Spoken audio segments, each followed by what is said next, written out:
تعالوا مع بعض يا ولاد نحل مع بعض اختبر نفسك لغاية الدرس السابع. شوف الأسئلة ونقرأ السؤال كويس. قراية السؤال نص الإجابة، يعني انت لما تقرأ كويس وتفهم هتفهم انت عايز ايه وتحل. قيمة الرقم 7.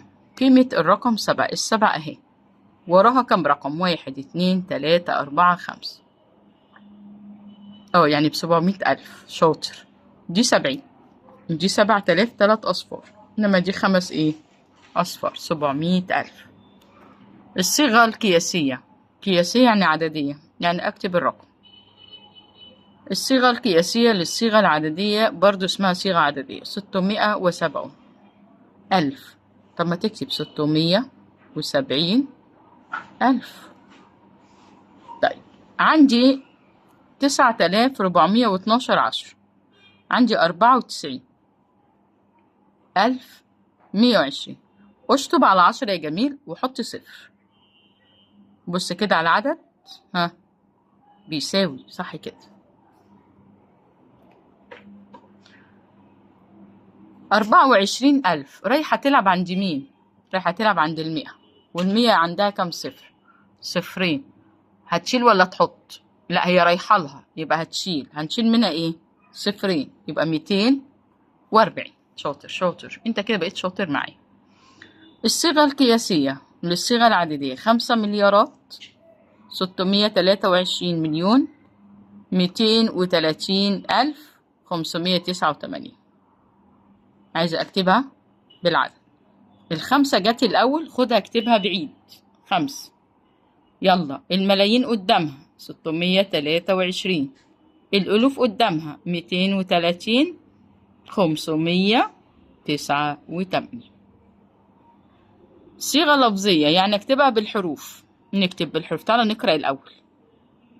خانة 53,000. اكتب 53,000 بس خلاص.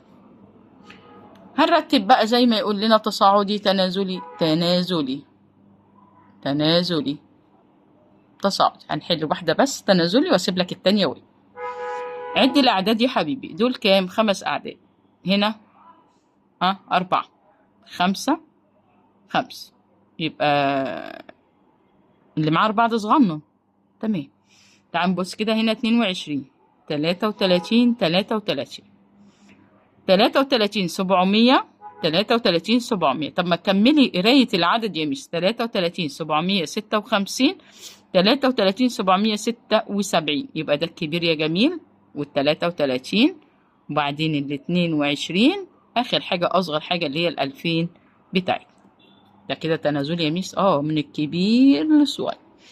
رتب تصاعدي. عد 3 و6 6 6، كله 6. تصاعدي يعني ايه؟ مش صغير. 400 4 2 2. مين الصغير؟ الاتنين ولا الأربعة؟ 2 يا مس. طب دي 224 ودي 242، يبقى الصغنن اللي معاه 24 وبعدين 42. 420 أصغر من 422,000، يبقى 420 وبعدين 422. بالراحة يا ولاد وانت بتحل. رتب تنازلي نحلها. مليون يعني 1 وقدامه 6 أصفار، يعني هو كله على بعض 7 أرقام.